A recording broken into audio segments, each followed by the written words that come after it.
The grand auction hall at Sotheby's was buzzing with a low murmur of self-congratulation as the event wound down. Patrons admired their newly acquired treasures. But when the final lot was wheeled onto the stage under a single, dramatic spotlight, a hush fell over the room. The grand finale was a pair of bracelets, breathtakingly, impossibly green, carved from a single piece of flawless imperial jadeite. One bracelet depicted a dragon, the other a phoenix, each rendered with such life and detail by a master artisan that they seemed to coil and stir in the light. This was the kind of piece you saw once in a lifetime, the kind of heirloom a Rockefeller or a Vanderbilt would build a dynasty around. The imperial dragon and phoenix bangles, the auctioneer announced, his voice resonant as he tapped his gavel. We'll open the bidding at $5 million, with increments of no less than $500,000. My heart hammered against my ribs. I had to have them. Chloe loved pieces like this, with history and a story. Our 7th anniversary was just around the corner. She would be ecstatic. Besides, you don't just stumble upon jade of this quality. This was fate. I raised my paddle, my arm steady. $5 million. The words had barely left my lips when a voice from behind me sent a chill down my spine. Chloe, those belong to my parents. Can you please help me get them back? It was the one voice in the world I truly despised. Before I could even turn, a clear, female voice next to him answered. Her paddle went up. 5.5 million. I whipped my head around. Of course. It was Leo Finch. He was practically bowing, whispering conspiratorially to the woman beside him. My wife. Chloe, they mean everything to me, he pleaded, his voice thick with fake emotion. I swear I'll pay you back, every cent. Don't worry, she said, her expression a mask of stoicism as she stared at the bracelets on stage. I'll get them for you, but you have to keep your promise. My hand tightened around my paddle, my knuckles turning white. I swiveled back to the front and shot my arm into the air. 8 million. A collective gasp rippled through the hall. People started whispering. This was no longer about the bracelet's value. It was a duel. We were deep in irrational territory now. Collectors came here for a steal, not to witness a blood sport. Leo's face went pale. The woman beside him, my Chloe, didn't even blink. 10 million. Her move was decisive. Mine was more so. 15 million. Is he insane? The set is magnificent, but it's not worth that much. More money than sense, I guess. You could almost buy 2 sets for that price. Well, this is more entertaining than anything on Netflix. $15 million. The bid is 15 million. The auctioneer boomed, his voice electric. Do I hear any advance? 15 million, going once. Going twice. I'll take the final bid. It was her voice. Chloe's. Soft, but it carried through the cavernous hall with the force of a thunderclap. The room went dead silent. Heads in the front rows turned to stare. The chatter in the back ceased. Everyone in this room knew the rule. Taking the final bid was a power play, a declaration of war. It meant you were committing to purchase the item at 1 increment above your opponent's highest offer, whatever that might be. You were giving them a blank check and daring them to fill it out. Leo's tense expression melted into one of triumphant relief. He leaned in, whispering his thanks. Chloe managed a tight smile. Relax. I promised you I'd get it done. Hearing those words, the ice in my veins began to crystallize into something sharp and cruel. A slow, knowing smile spread across my face. You promised you'd get done? All right, let's see how you get this done. I raised my arm one last time, my paddle held high. 20 million. I let the number hang in the stunned silence for a beat, then tossed my paddle onto the empty seat beside me, a gesture of finality. This was my last offer. Then, as the whispers erupted into a full-blown roar, I stood up and walked out of the auction house without a backward glance. It was only then, as I was leaving, that she recognized me. The calm, determined expression on her face shattered, replaced by a ghastly, paper-white panic. Caleb, wait. Let me explain. She scrambled to her feet, oblivious to the stares and the murmurs, ignoring Leo's hand, trying to hold her back as she bolted after me. Madam, your final bid. Madam, you can't just leave, the auctioneer's assistant called out ineffectually. That's right. The woman in the back row was my wife, Chloe Sullivan.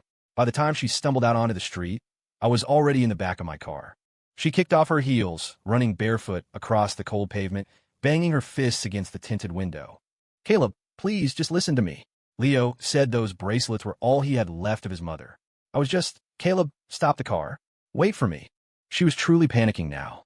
She'd made me a promise, sworn to me that she was done helping Leo. I'd given her 2 chances. 3 strikes, and you're out. I wasn't looking back this time. I met Chloe at a university job fair. As the heir to Vance Holdings, I had no real reason to be there, but I was bored. And then I saw her. She stood out from the crowd of eager, cookie-cutter graduates in their ill-fitting suits. She was just in a white button-down and a pair of old, faded jeans, the simplest outfit imaginable. But she was radiant, an angel in a sea of mortals. My first thought was, that's my future wife. I didn't even glance at her resume. I just extended my hand. Welcome to Vance Holdings. Her career trajectory was meteoric. She went from intern to the fiancée of the heir apparent in a single year. It wasn't easy. I pulled out all the stops to win her over, but even then, it took a full year before she finally accepted my proposal. After she became my wife, I gave her the world. She wanted to start her own business. I handed her the capital, the contacts, the distribution channels, all on a silver platter. The best talent at Vance Holdings was hers for the poaching. Caleb, what if I fail? She'd asked, her voice small. I wrapped my arms around her. If you fail, I'll be your safety net. But with Vance Holdings backing you, failure isn't an option. She said she wasn't ready for kids. I took the heat from my parents, absorbing all the pressure and making my decision. I remember one family dinner, my mother brought up the topic again, and Chloe just stared at her plate, silent. I wiped my mouth with my napkin and looked my parents straight in the eye. Mom, we'll have kids when we're ready. I'm focused on my career right now. When we have a plan, you'll be the first to know. Then I took Chloe's hand and let her out. My parents shot each other a look, and for the next 7 years, they never mentioned the subject again. Chloe loved to travel, so no matter how busy I was, I made time. We saw the Grand Canyon, hiked the Rockies, and drove the coast of California. I never once said no to anything she asked for. On our 7th anniversary, I booked out the entire top floor of a luxury hotel for a private celebration. After dinner, as she stood looking out at the glittering skyline, she suddenly turned and threw her arms around me, holding me so tight I could barely breathe. A moment later, I felt something warm and wet on my neck. She pulled back, her eyes shimmering with tears. 7 years. Thank you for always being so good to me. She wrapped her arms around my neck again, her voice choked with emotion but full of a deep, resonant love. I love you, Caleb Vance. I will only ever love you. Honey, let's have a baby. Hearing those words, I nearly broke down myself. I swept her up into my arms. Yes, I said, my voice thick. Let's. I carried her into the presidential suite, thinking this was it, our happily ever after. And then, her childhood friend, Leo Finch, came back. A few weeks later, Chloe took a call during dinner. When she hung up, she looked troubled. That was Leo. He's back in the States. Things aren't going well for him. I'd heard the name before. Leo was the guy who, right after college, had ditched everyone to follow some wealthy divorcee to Aspen. Now, 7 years later, the woman had gone bankrupt and kicked him to the curb, clawing back every gift she'd ever given him. He'd essentially wasted 7 years of his life as a boy toy for nothing. My fork paused halfway to my mouth. I watched the undisguised sympathy and worry play across Chloe's face, a knot tightening in my stomach. Oh, he's back. I kept my tone casual. Visiting family? He doesn't have any family to visit, she sighed. His parents were gone before he left, and he never mentioned anyone else. It's actually kind of sad when you think about it. He's all alone, and now he and his girlfriend broke up. You mean the one who was 2 decades older than him had buried 2 husbands and had a son old enough to be his father? I asked deadpan. She shot me a glare and playfully punched my arm. Don't be mean. The guy's hit rock bottom. We grew up on the same street, you know. I always thought of him as a little brother. With him back, it's almost like having a little piece of home here. It sounded innocent enough, but I still felt the need to set a boundary. Honey, helping people is one thing, but you have to have a sense of proportion. That's not just about respecting others. It's about respecting yourself. You're my wife. You have to be careful about appearances. No gray areas. I looked at her, my expression serious.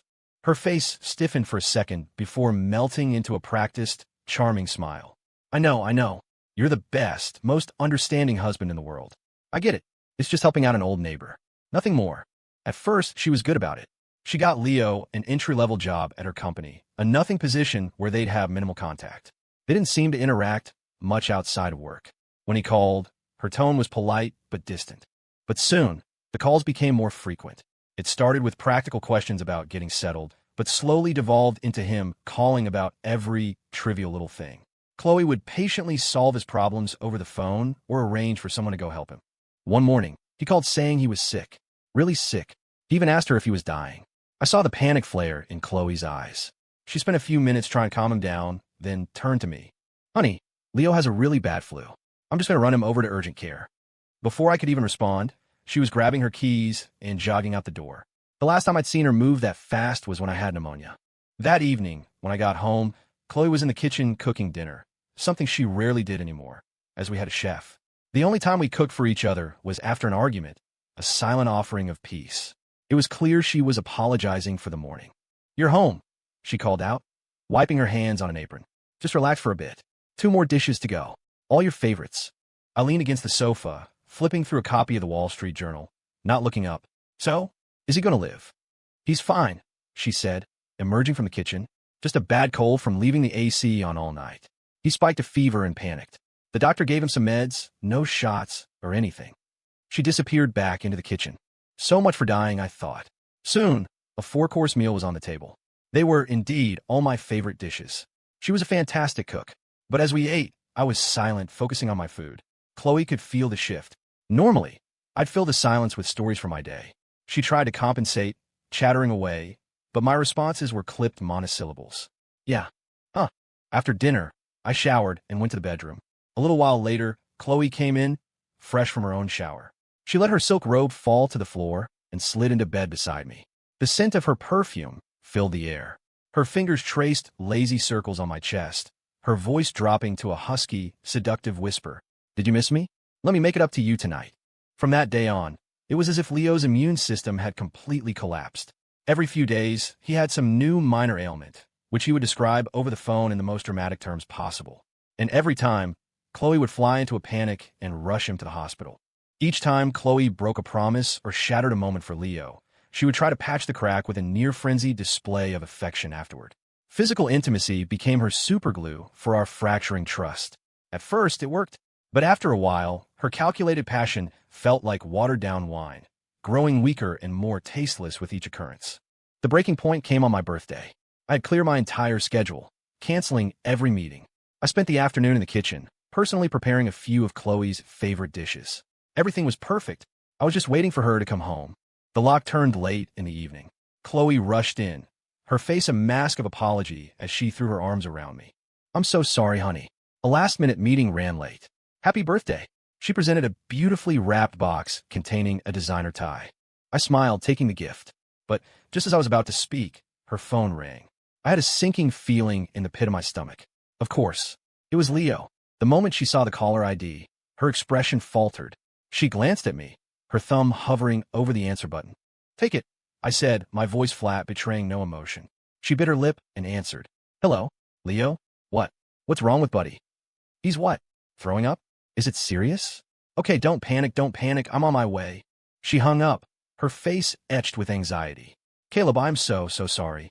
Leo's dog, the one he's had forever, is really sick.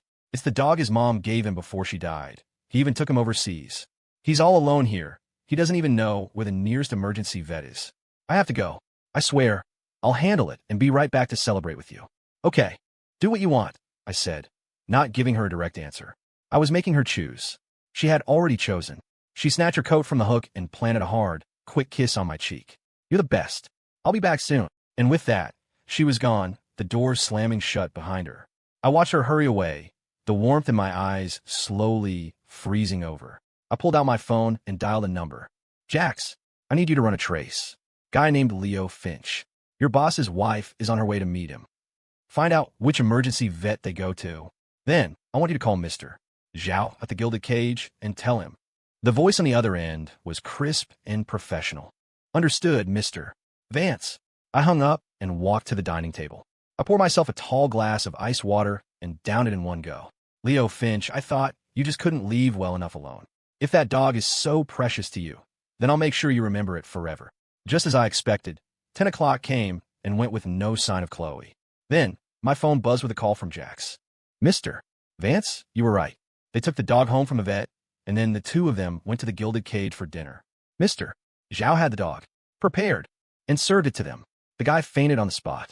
He's conscious now, just rolling on the floor crying. A grim smile touched my lips as I listened to Jax's report. I hung up. This was just a small warning. Today it was his dog. Next time, it might be something else entirely. An hour later, Chloe burst through the door. She stormed right up to me, still in her coat and shoes, her face a thundercloud. Caleb, was it you? Did you do this? It was the first time since we were married that she had used my full name. He's losing his mind. They served us Buddy in a stew. Leo collapsed right there at the table. He's been in and out of consciousness for an hour. How could you be so cruel? That was a living creature. It was the only thing Leo had left of his mother. I knew the story of the dog. Leo's mother, dying of cancer, had gotten the puppy for him so he wouldn't be alone after she was gone. For all these years, it had been his one constant companion. The only thing he had left. I interrupted her, slowly rising from the sofa. My presence seemed to suck the air out of the room, and Chloe instinctively took a step back. Cruel? Chloe, let's be clear about who's being cruel here. On my birthday, you ditched me for that piece of trash and his dog. In your world, is your husband's birthday less important than Leo Finch's dog? When have I ever been treated with such disrespect? She was terrified. She had never seen this side of me. She kept backing away as I advanced on her, cornering her.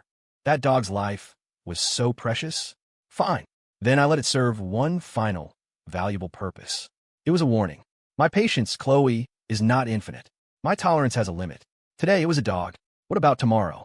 If I ever find out you've done something to betray me. I leaned in close, my voice a blade of ice. Then I'm done with you. And as for Leo, don't think for a second I won't destroy him. I always do what I say I'll do. Do you understand? No. Caleb, please don't. She stammered, pleading. It's not like that between us.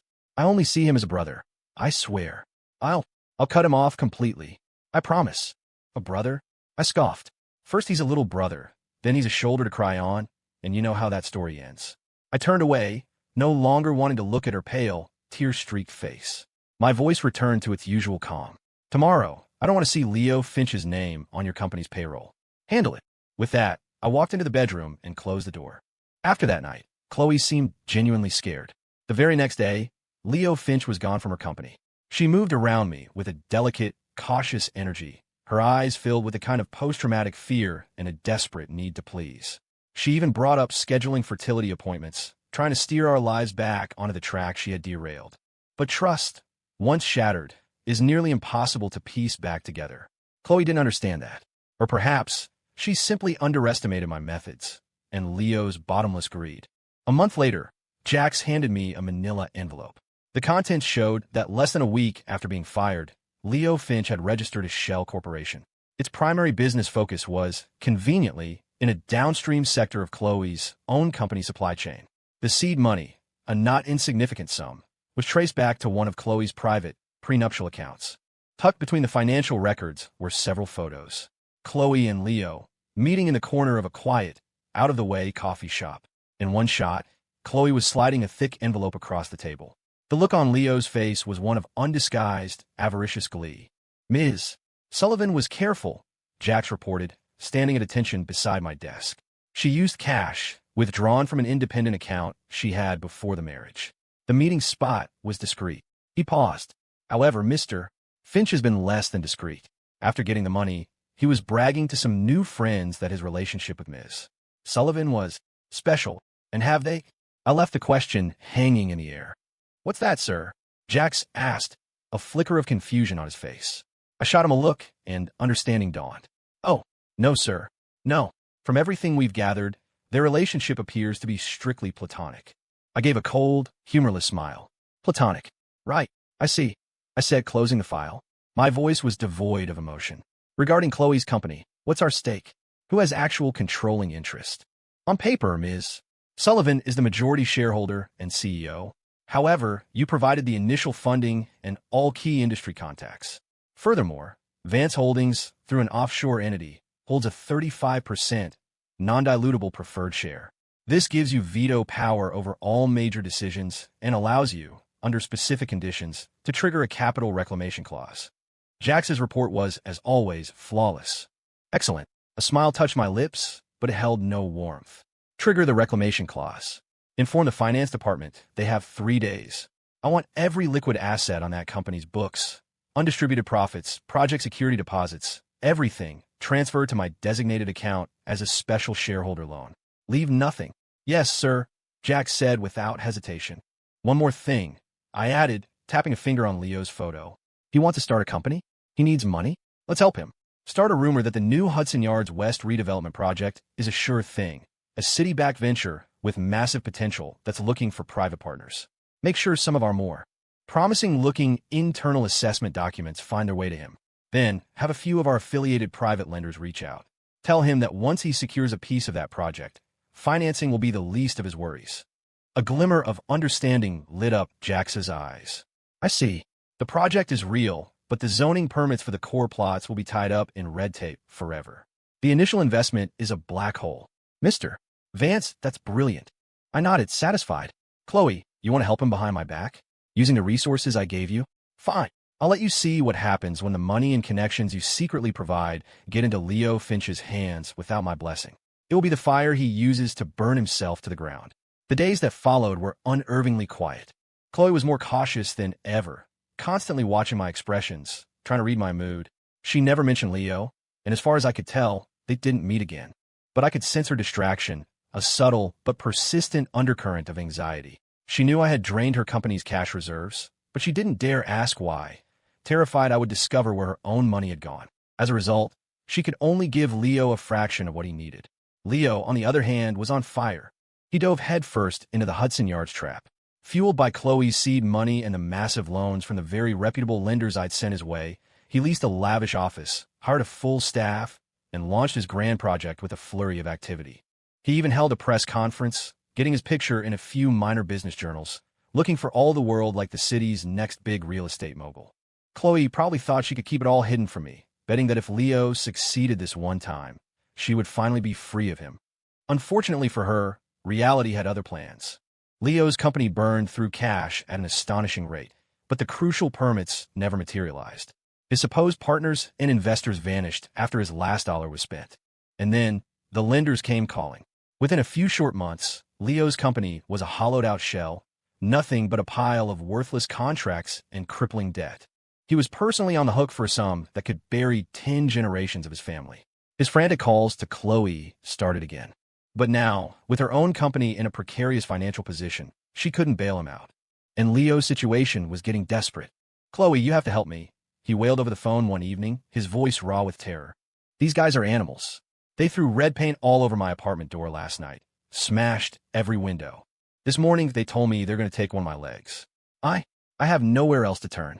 Please, Chloe, you're the only family I have left. I watched as Chloe's hand, the one holding the phone, began to tremble. Her face was ashen. She glanced at me nervously, but I just kept scrolling through my tablet, feigning indifference. Leo, I can't help you, she whispered, her voice strained. My company is having cash flow problems. I don't have that kind of money. You can't help me?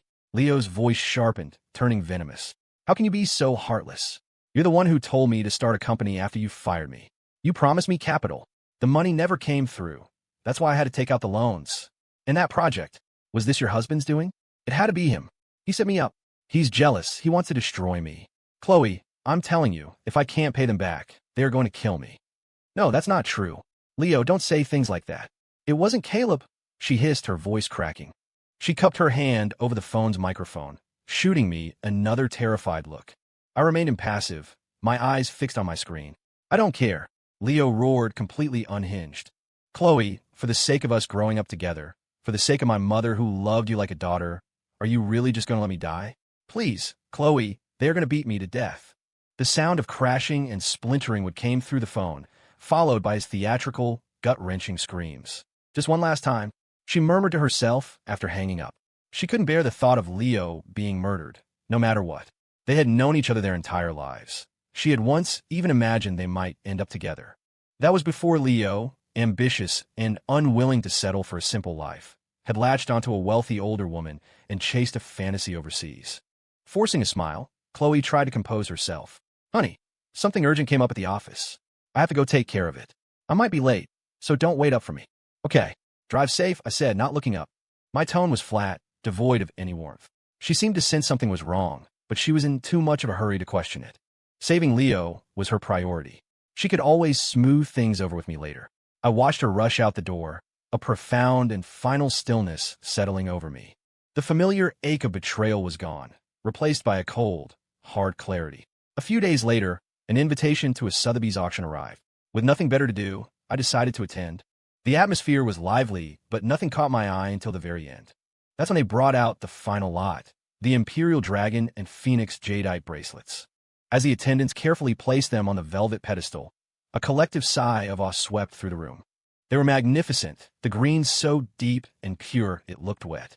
As the only piece that had managed to capture my interest all evening, I didn't hesitate to raise my paddle. Seeing that it was me, a few other potential bidders respectfully stood down. But just as the gavel was about to fall, the bid was challenged by the woman sitting directly behind me, my wife Chloe. In her anxious state, she hadn't even realized I was the one she was bidding against. Leo had spun her a final, desperate lie.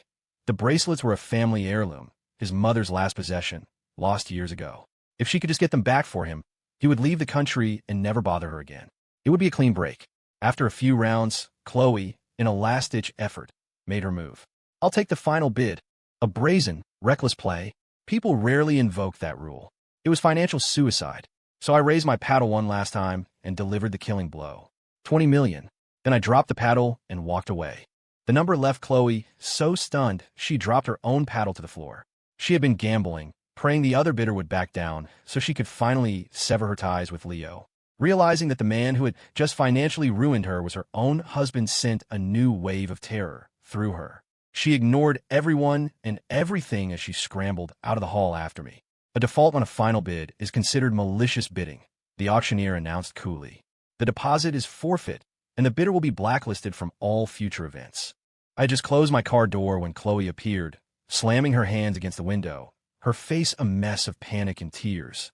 Behind her, standing on the curb, was Leo, his face pale and his eyes burning with resentment. But he didn't move. He just stood there, watching. "Caleb, listen to me." Chloe's voice was a raw, desperate sob. "It's not what you think. Leo forced me. He said they were his mother's. He promised he would leave the country and never bother us again. I was just trying to help him one last time. To end it for good. I swear. You have to believe me. End it." My voice was so cold it made her flinch. "You're going to end it by invoking the final bid? By using my money to indulge that parasite? Did you forget, Chloe, that your company, your lifestyle, every dollar you spend has my name on it? I know I was wrong, Caleb. Please, give me one more chance. The last one. I swear there's nothing between us. I love you. For the sake of our 7 years together, please." 7 years. I lowered the window, looking at her tear-streaked face without a flicker of emotion. "It's too late." My voice was quiet, final. "My lawyer will be at your office tomorrow morning at 10 with the divorce papers. Sign them." "No, I won't sign. I'll die before I sign," she shrieked, her eyes wild. "Caleb, after 7 years, you can't do this to me." "Can I?" I cut her off. "You better think this through, Chloe. Sign the papers, and we can part ways with some dignity. If you don't, I have 1,000 ways to make you. You know I do. I gave you chances. I could have forgiven almost anything. But not this. Not betrayal." I nodded to the driver. The car lurched forward, and Chloe stumbled, falling to the pavement. "No, Caleb, I never betrayed you," she screamed at the departing car. It had never occurred to her that the man who had once loved her so fiercely, who had treated her like a queen, could become so utterly ruthless. As my car disappeared, fear began to consume her. She remembered my warning after the incident with the dog, remembered the swift and brutal collapse of Leo's company. She knew, without a doubt, that I would do exactly what I said. Inside the quiet calm of the car, I turned to Jax, who was in the passenger seat. "Leo Finch. I'm tired of looking at him. Send him away." "Yes, Mr. Vance." "Where to?" "Africa," I said, my eyes fixed on the blur of city lights outside the window. My voice was glacial. "I hear in some of the more remote parts, they still have some interesting local customs. He seems to like grand, fiery gestures. Let's give him one." "Understood. It will be handled cleanly." Jax had been with me the longest. I trusted him completely. It wasn't difficult. Leo was already broke and desperate. After the auction, Chloe refused to see him or take his calls. Just as he hit rock bottom, a friend appeared with a tip about a newly discovered gold mine in Africa. He didn't ask questions. As arranged by Jax, the moment Leo stepped off the plane, he was knocked unconscious, thrown into a van, and driven to a remote tribal village. When he woke, he was wrapped tightly in white linen, his mouth sewn shut. "He's awake. Let's begin," said the voice of the friend who had brought him there. Two tall, lean tribesmen entered the hut and carried him outside, laying him in the center of a dusty clearing. A heavy-set man approached, chanting an incantation as he doused Leo's bound body with gasoline. Leo finally understood what was happening. He thrashed wildly, but it was useless. The man tossed a torch. The flames erupted with a roar, engulfing Leo completely. His silent screams went on for a full 5 minutes before the ceremony concluded. Back in New York, the divorce was finalized with surprising speed. Chloe signed the papers without a fight. In a final act of mercy, remembering the years we'd had, I didn't completely destroy her. I left her the company. We had been husband and wife after all. I didn't want her to be destitute. They say a woman can't stay young forever, but there will always be young women. Soon enough, someone new entered my life. Her name was Grace. True to her name, she was gentle and graceful, a recent top-tier university graduate I'd hired at my company. She was brilliant, but what drew me to her was her quiet, composed confidence. She moved into my penthouse, and at my request, she quit her job. Unlike Chloe, she had no grand ambitions. She was content to be home, to manage our life. But Chloe didn't just disappear. One snowy winter night, a frantic banging echoed through the penthouse. The housekeeper informed me that a woman was outside, demanding to see me. She was wearing only a thin coat. I went to the door. It was Chloe, standing in the blizzard, her face pale and her lips blue from the cold. "Caleb, please," she begged, her voice trembling. "I've had time to think. It was all my fault. I should have listened to you. I was wrong. Please, just give me one more chance. I can't live without you." I frowned. Just then, Grace came up behind me, a picture of serene elegance, her skin glowing with the warmth of our home. The contrast between her and the disheveled, desperate woman in the snow was stark. "It's over, Chloe," I said, my voice gentle but firm. "Go home. There's no point in this. Have some dignity." I put my arm around Grace, ready to turn back inside. That's when Chloe's eyes locked on Grace. She froze, the tears on her face seeming to turn to ice. Her gaze drifted down, fixating on the way Grace's hand rested protectively on her own gently swelling abdomen. Every last trace of regret and pain vanished from Chloe's face, replaced by a hollow, vacant look. She looked at Grace, at the hand on her belly, then slowly, her eyes found mine again. There was no anger, no accusation, no hysteria. The last flicker of light in her eyes simply went out. Her body went slack, as if every bone had been removed, and she collapsed in a heap in the snow. After a few moments, she stirred. With a great effort, she struggled to her feet. She didn't look at us again. Head bowed against the wind, she simply stumbled away, disappearing into the swirling white of the blizzard. After that night, Chloe vanished. Her company was liquidated, and a large sum of money was deposited into my account. The memo line contained only 2 words: paid back. She deleted all her social media, changed her number, and severed every tie to her past life. 3 years later, on a weekend afternoon, my daughter was on the floor with her mother, building with blocks. Daddy, look, I finished my castle," she squealed, clapping her little hands for me to come see. I put down my phone and walked over, smiling. "Wow, my little girl is so smart. When you grow up, are you going to build a big house for Daddy?" "Yes." Grace brought over a plate of sliced fruit, a soft, loving smile on her face as she watched us. "Lily, don't monopolize your father. Let him rest." She set the plate on the coffee table and sat down beside me, picking up a picture book. "Come on, sweetie, let Mommy read you a story." "No, I want Daddy to build the castle," the little girl insisted, squirming into my lap. I laughed, picking her up and settling her on my knee. "Okay, Daddy and Lily will build a castle together. The strongest castle in the world. A castle just for our family." Just then, my phone chimed. It was a message from Jax. I opened it. It was a short video clip, accompanied by a single line of text. The video showed a quiet, stone monastery. A figure in a simple gray robe was sweeping fallen leaves from the steps with a long bamboo broom. Her head was bowed, her face partially obscured, but I could still see it was her. Below the video was a single, clinical line of text: Abbey of Perpetual Light, Vermont. She is known as Sister Catherine. All is well. After she had disappeared that night, no one knew where she had gone. Worried she might have met with some misfortune, I had asked Jax to keep an eye out for her. Seeing that she was safe, I felt a sense of relief. I texted Jax back, telling him to arrange for regular, anonymous donations of supplies to the Abbey. It was the last thing I could do for her.